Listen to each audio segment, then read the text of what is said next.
Wade Harper had lost everything: his land, his dreams, even his loyal old plow horse.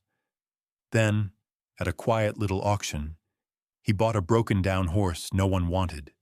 Skin and bones, looked like it had one foot in the grave. But somehow, that forgotten animal led him back to hope. Turns out his story wasn't ending. It was just beginning. Before we begin, if this kind of story speaks to your heart, feel free to share where you're watching from. It's always beautiful to see how far stories like this can travel. Wade Harper woke to the creak of wind through cracked wood, the smell of old dust and dried sweat hanging in the air like memory. The house groaned when he sat up, just like his knees did, and the early light slipping through the warped shutters only made the place look emptier. No fire in the hearth. No livestock sounds outside. Just silence. He moved to the kitchen, boots thudding against the worn floorboards, and poured the last of the coffee grounds into the pot. No milk, no sugar, just bitterness to match the day. On the table sat the letter he hadn't opened but already knew by heart. Bank notice, 30 days left. Less, maybe. Outside, the fields stretched brown and broken. The wind carved lazy trails through the brittle stalks of last year's harvest, and the barn leaned like it had given up standing tall. His old plow horse, Duke, had dropped in the dirt 6 days ago. Heart just quit mid-step. Wade had buried him himself. 1 shovel, 4 hours, and a lump in his throat he'd never admit to. Now, standing there with calloused hands and no plan, Wade felt like a ghost haunting his own land. By mid-morning, he was at the Dust Creek auction yard, clenching the last $7.50 he owned. Dust swirled in the wind as ranchers and traders milled about, some loud, some quiet, all with more money than him. He watched them pick through fine mares and sleek stallions like bankers choosing cigars, the kind of horses Wade used to bring to town himself, back when things were different, back when he had a wife, a son, a future. He passed the pens, ignoring the big show ponies. They weren't for men like him anymore. Then he saw it. In the far corner of the lot, past the laughter and bargaining, stood a brown gelding so thin you could see every rib. One ear was torn like it had been chewed by a coyote and healed wrong. Scars lined his flanks. His coat looked like it hadn't been brushed in months, and he didn't lift his head once. "Been rode hard and put up wet," muttered an old man near him. "That one's done." Gideon Flint, the auctioneer, barely looked at the animal when he called it out. "This here's a scrap horse," he said, half laughing. "Maybe good for glue, maybe not. Let's start at $5. No hands went up. 4? He tried again. Still nothing. Wade stared at the creature. There was something familiar. Not the look of him, but the feeling, the silence in him. That emptiness that ain't quite broken, just buried deep. 3, Wade called out.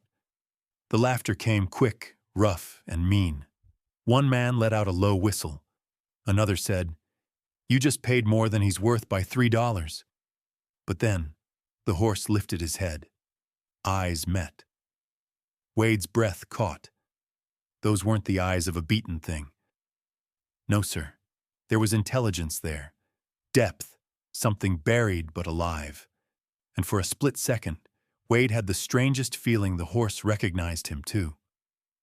"Sold," Gideon said, shaking his head. "To the gentleman in the torn hat. $3 for the bone bag." Wade walked to the pen. The crowd moved on. No one cared. Dust kicked up around his boots. The horse stood still. He reached for the lead rope. "Come on, old boy," he said softly. They walked together past the hitching posts and out toward the edge of town, But when they reached the bend in the road, the way back to the ranch, the horse stopped. Flat out refused. Wade tugged once. Twice. Dusty wouldn't move. He turned his head and stared west, past the hills. Gray ridges met the sky, empty and mean. Land nobody farmed. Land long forgotten.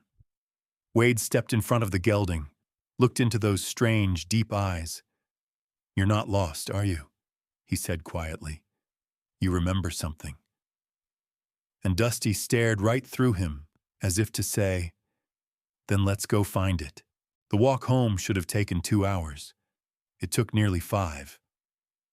Dusty fought the trail like a man being dragged back to a place he swore never to return. Each time they reached the fork that led toward Wade's farm, the gelding froze. Not spooked, not skittish, just firm. Like a man who'd decided his boots didn't belong on that road anymore.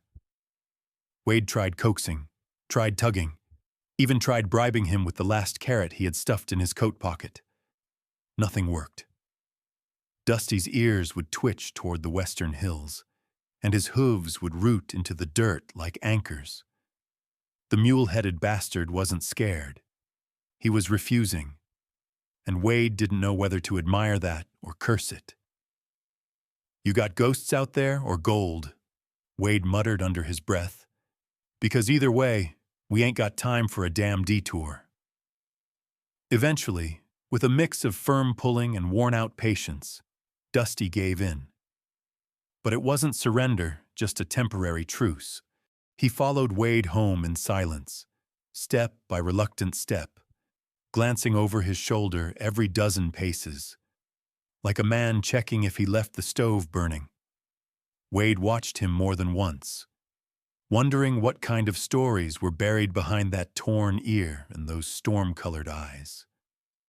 Back at the ranch, the wind had picked up. Dust spiraled across the dead fields and smacked into the side of the leaning barn. The place smelled of rust, hay, and rot. Wade led Dusty into the stall Duke used to call home. The boards creaked, but they held. A water trough stood half full, and the feed bin had a scoop of oats he'd been saving in case of a miracle. Wade poured it out with a quiet sigh. Dusty drank. Slowly, but didn't touch the oats. Instead, he backed into the far end of the stall and stood with his nose to the rear wall, facing west, as if the hills hadn't left his mind since the moment they turned away. That night, Wade sat at the kitchen table long after sunset. He nursed a half-empty tin of beans and stared through the cracked window at the dark shape in the barn. Dusty hadn't moved an inch, still staring, still waiting, like he was watching the past walk around out there, trying to find its way home. "What is it you remember, old boy?" Wade whispered. The next morning, the stall was empty. No broken boards, no kicked gate, just an open latch and a single muddy hoof print heading west. Wade stood there in the doorway, shirt half-buttoned, coffee cooling in his hand, staring like a man who'd just watched his last friend vanish into fog. The loss burned worse than it should have.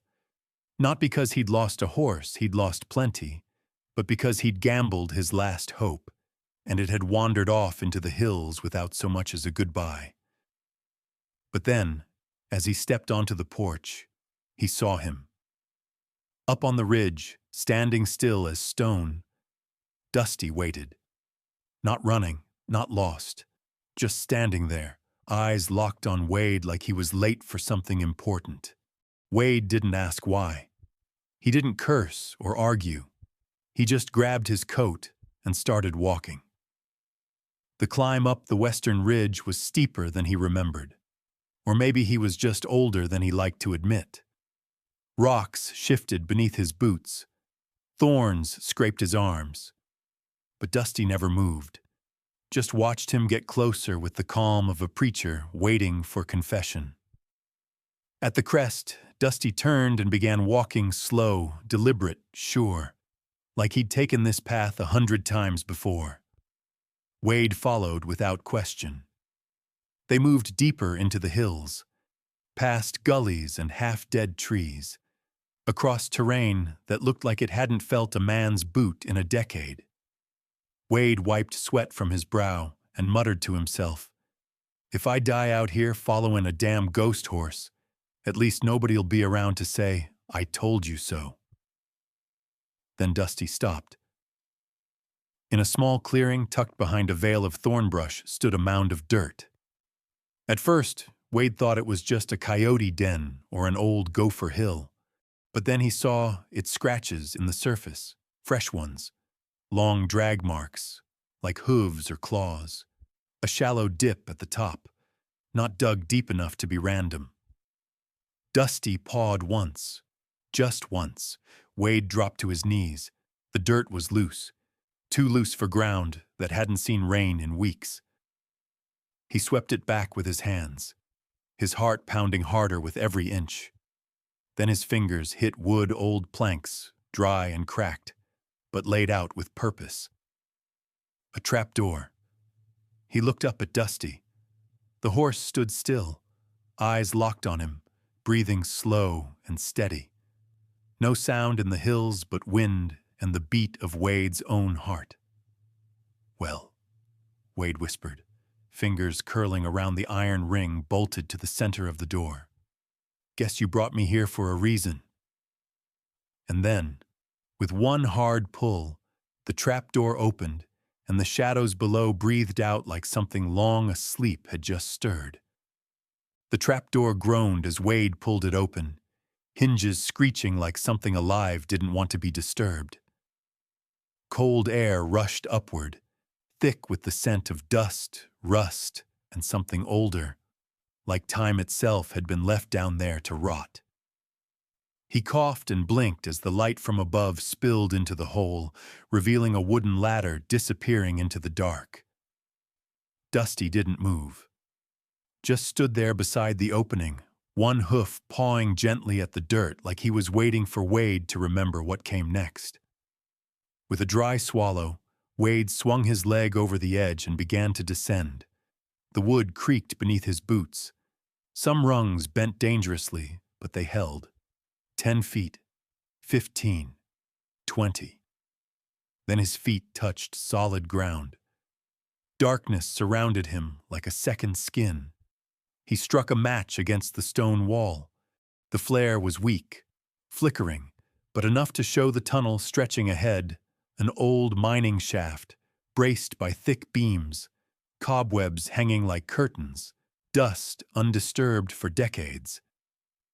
He stepped forward slowly, the crunch of gravel underfoot echoing with eerie clarity. Then, a glint silver veins laced through the rock like frozen lightning. Not flecks, not whispers. Real silver. Wide, thick, and untouched, enough to buy back the whole valley and then some. Wade's heart pounded in his chest, not just with greed, but with disbelief. This wasn't just a mine. This was a damn fortune someone had hidden, then walked away from. Further in, he found the remnants of a camp. Rusted tools, a dented flask, and canvas sacks lined neatly against a wall. He knelt beside one, hands trembling, and pulled it open. Silver coins spilled out. Dozens of them. Real dollars. Minted. Heavy. He ran one between his fingers, felt the weight of a new life humming in his palm, but something else caught his eye. A support beam near the wall, carved with initials. J.H. and the year 1851. Beneath that, scratched deeper, the words, "They're coming," buried the deeds. God help whoever finds this place. The match burned down to his fingers. He dropped it, swore under his breath, and lit another.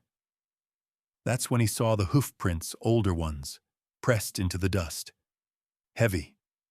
Too uniform to be wild. Someone had brought horses down here before, pack animals hauling weight. And then, the sound. Voices. Not in the mine. Above it. He froze. Men talking, muffled by earth but moving closer. He couldn't make out the words, but he knew the tone organized, urgent, not the kind of chatter you get from drunks or drifters. He stuffed 2 handfuls of coins into his coat, grabbed 1 full canvas sack, and bolted back to the ladder. As he climbed, his ribs squeezed tight from the weight of the silver and the panic clawing through his chest. He emerged into sunlight that felt too bright, too open. Dusty was alert now, nostrils flaring, hooves dancing in place. Then he heard it, hoofbeats. 3 riders crested the far ridge. They weren't dusty cowhands. Their boots were polished, hats clean, weapons shiny and ready. They stopped just short of where Wade crouched behind a boulder, the trap door now buried beneath kicked-up earth. The lead man, tall and lean with a black duster and mustache trimmed like a banker's, scanned the hill. "Surveyor said the Meridian shaft was right around here," he said.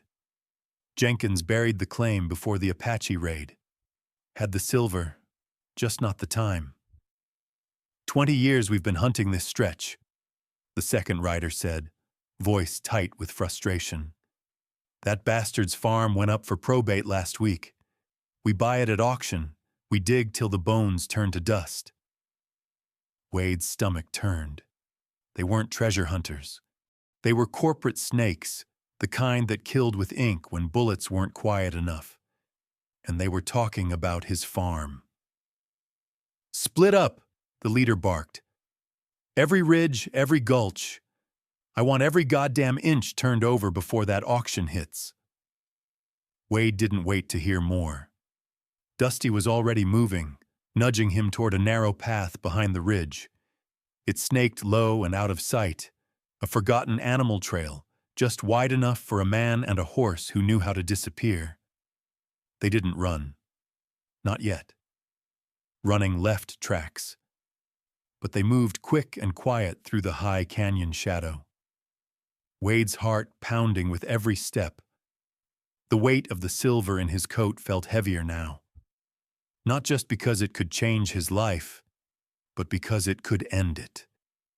They reached the back edge of his land just before dusk, slipping behind the barn as the sky turned purple.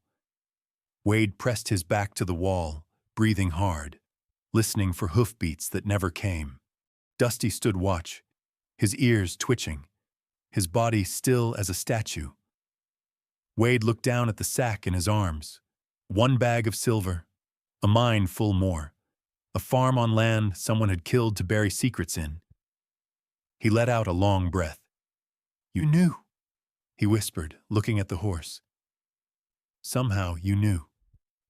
Dusty didn't move, but in his eyes there was no surprise. Just something that looked a lot like memory.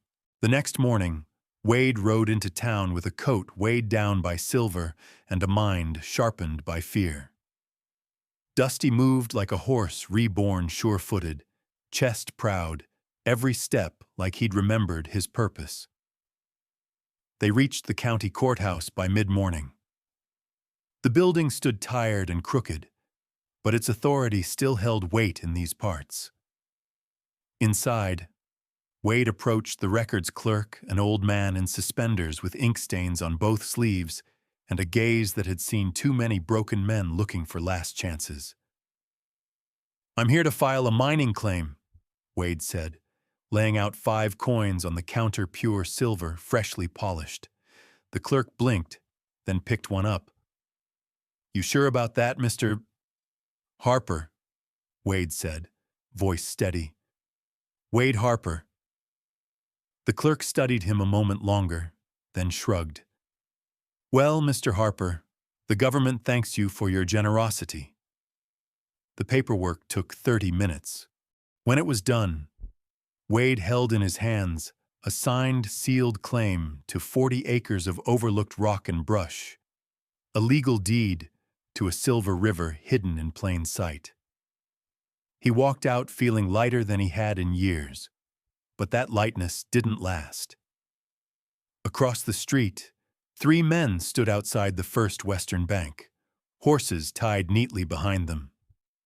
Wade recognized the tall one in the black duster, the same voice from the hills. His gaze locked on Wade's as he stepped off the courthouse porch. No nod, no smile. Just a stare, like a man who realized someone beat him to the pot and wasn't planning on sharing. Wade mounted Dusty without a word and rode out of town by the back alley, heart thudding like a drum in his chest. By the time he reached the ranch, 2 men in bowler hats were already waiting on the porch. One was tall, slim, with a mouth that smiled but eyes that didn't. The other was heavier, cleaner shaven, holding a briefcase like a priest might hold scripture. "Mr. Harper?" the tall one asked, tipping his hat. "We represent certain parties with an interest in the land you've just claimed." "I own that land," Wade said flatly, not bothering to dismount. "We'd like to make you an offer." The man opened the case-stacked bills, crisp and neat. $1,000. Cash. For land we both know ain't worth half that. Wade stared down at them. "You boys always carry around that much for worthless land?" Silence stretched. The heavy-set man cleared his throat. "Sometimes generosity saves time." Wade spat into the dirt. Not interested. The smiles vanished. "That's unfortunate," the tall one said, snapping the case shut. "Because our clients are used to getting what they pay for. And when folks say no, well, sometimes things catch fire." The two turned without another word, mounted up, and rode off into the settling dusk. That night, Wade didn't sleep. He buried the deed box beneath the barn floor, right where Dusty had first scratched at the earth. Then he loaded his Winchester, bolted the doors, and waited. It didn't take long. Just past midnight, Dusty's scream tore through the dark like a thunderclap. Not fear-fury. Wade was out of bed before he was fully awake, rifle in hand, bare feet hitting the dirt. 5 figures surrounded the barn, torches, guns. One had a can of oil, another held a bundle of dry straw. They hadn't come to negotiate. They came to erase him, but they hadn't counted on the horse. Dusty exploded from the stall like a cannon blast. He reared high, kicked a man square in the chest, and sent him flying backward into the dirt. Another man swung a torch. Dusty caught it in his teeth, flung it into the pile of straw they'd dropped, and turned the flame back on them. The attackers scrambled. One fired blindly. The shot went wide. Wade dropped to one knee behind the wagon and fired once clean shot to the thigh of the man with the oil. He went down screaming. Another tried for the house. Wade turned and met him with the butt of the rifle, slamming him into the porch post hard enough to snap wood. Dusty circled like a wolf, eyes wide, nostrils flaring. Smoke filled the air as straw burned behind them, but the barn held. So did the man inside it. When the dust settled, 3 men lay groaning in the dirt. One was gone, run off into the night, bleeding. The 5th was nowhere in sight. Wade stood, chest heaving, and stared down at the embers still glowing. "You weren't leading me to silver," he muttered, lowering the rifle. "You were leading me to the men who thought they could bury the truth." He turned to Dusty, who stood beneath the moonlight, smoke curling around his frame like a ghostly crown. His flanks heaved, but his eyes were calm. The fight was over for now. Wade walked over, pressed his forehead to the horses, and whispered, "You remembered. And because of that, I'm still standing." But in the distance, under the blanket of dark, he knew others would come. Rich men, ruthless ones, the kind that didn't send warnings, only bullets. Word of the Dusty silver spread faster than prairie fire in a dry wind. By the end of the month, Folks from 3 states were talking about the busted-up gelding that led a down-and-out rancher to the biggest silver find in a generation.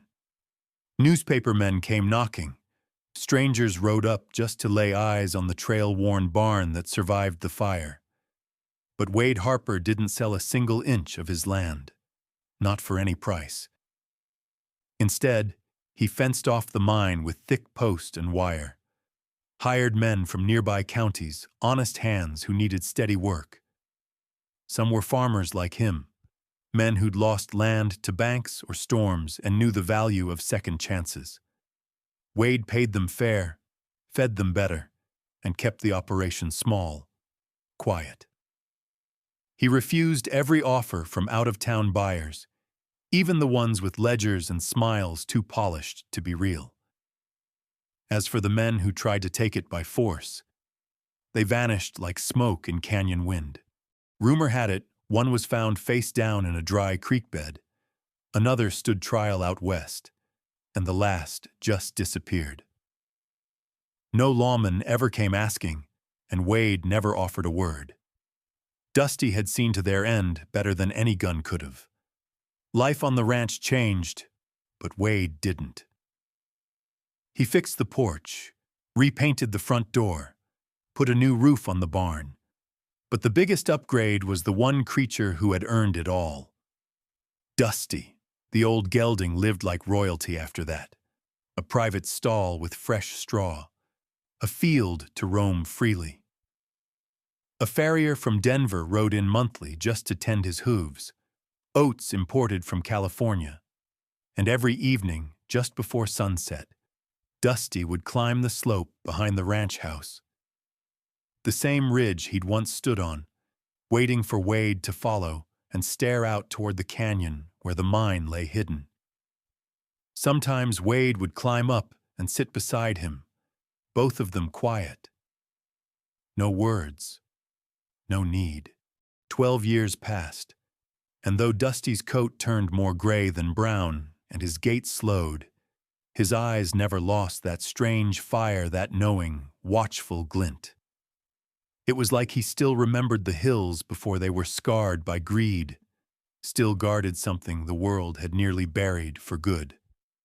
Then, one autumn afternoon, with the first leaves turning and the air crisp as cold tin, Dusty didn't come down from the ridge. Wade found him lying in the tall grass, legs tucked beneath him, head lifted toward the horizon. He wasn't in pain, wasn't afraid, just still. The old horse let out one soft breath, blinked once toward the mine, then lowered his head and closed his eyes. He never opened them again. Wade buried him right there, under the open sky and western sun, on the hill where it all began. He carved a stone himself, rough and simple, and set it in the earth. He remembered what others forgot. In the years that followed, folks rode in from all over to visit Dusty's grave. Some came with flowers, some brought carrots, a few left behind silver coins out of respect. But Wade never turned it into a shrine. He kept it quiet, like the old gelding would have wanted. The mine eventually slowed, as veins do, but Wade never sold, never passed it to investors or stockmen or any man with slick boots and softer hands. He let the hills breathe again, let the earth rest. He kept the ranch alive, grew a little corn, raised a few calves, hired local boys in the summer. And every now and then, someone would ask about Dusty the horse who started it all. Wade would tip his hat and smile a tired kind of smile. He wasn't just a horse, he'd say. He was memory on 4 legs. And sometimes, on quiet nights, when the wind moved just right through the canyon, Wade could swear he still heard hoofbeats pacing that old ridge. Not running, not restless, just standing guard.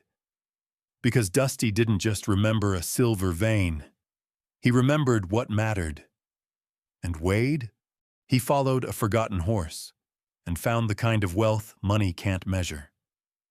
We hope Wade and Dusty's incredible journey reminded you of the hidden strength and quiet miracles that shaped our past. Give this video a thumbs up if you enjoyed it, and subscribe to join our community as we unearth more forgotten stories of grit and glory from the American West. In a world that often overlooks the old and the broken, Wade saw value in Dusty, and Dusty remembered what others forgot. Have you ever had a moment, or perhaps a loyal companion, that guided you through a challenge in a way you couldn't explain? Share your own wisdom and experiences with us in the comments. Thank you for watching, and we'll see you in the next story.